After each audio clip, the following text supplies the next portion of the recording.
special co-host, Anthony McMahon of ClaimLinks.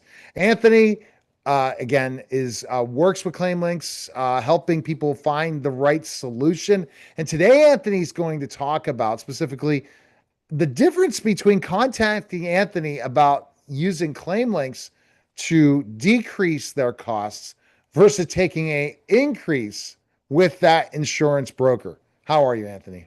I'm doing well. How are you, Neil? Good, good. So let's go right into it. So, Anthony, give us the step-by-step process once somebody contacts you. Yeah, so always when I have a call with them, kind of, feel out their situation. Every company is different, the dynamics are different, what they care about is different.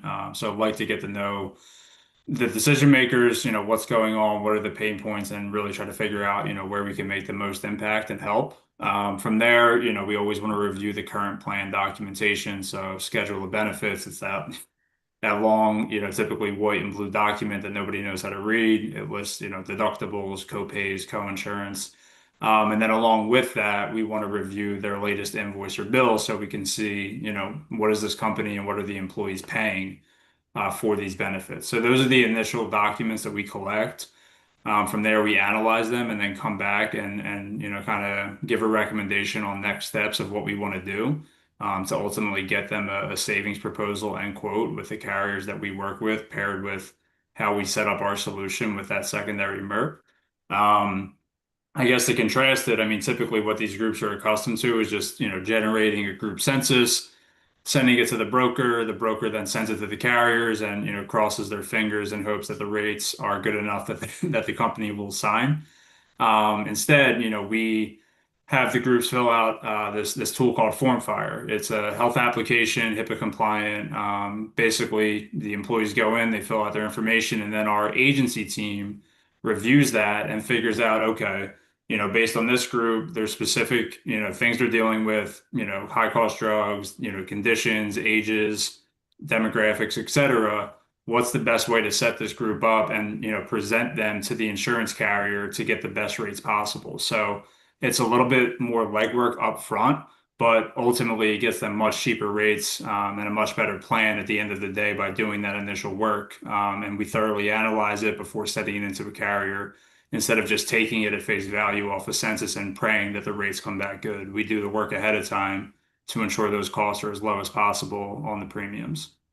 Right, exactly. And the costs are low. So basically you spend some time with them, right? It's not just a quick process, like you said, with getting a rate increase every year.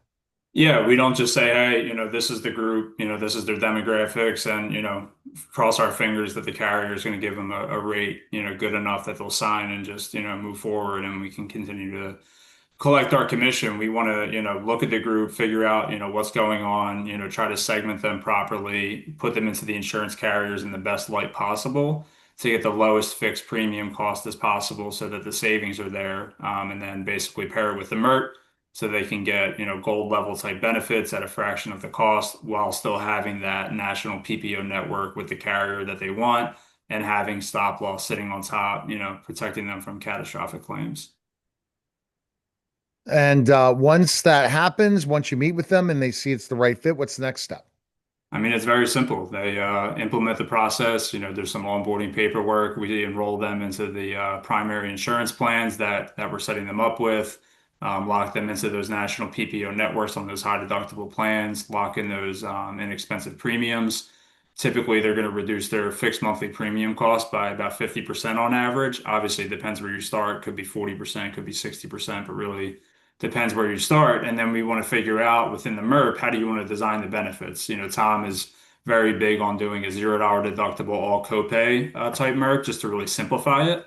I think it's good for employees to have that so that they understand if they get X, Y, or Z health service done, what is my particular copay? They don't have to guess between deductibles and co-insurance and, all this jargon. It's just very straightforward. I have a $0 deductible and out-of-pocket maximum.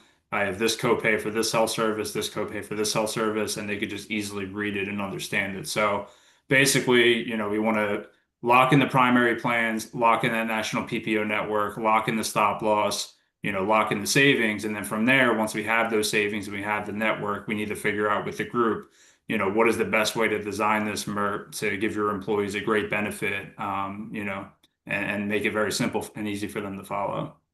Wow. It's quite interesting process you go through.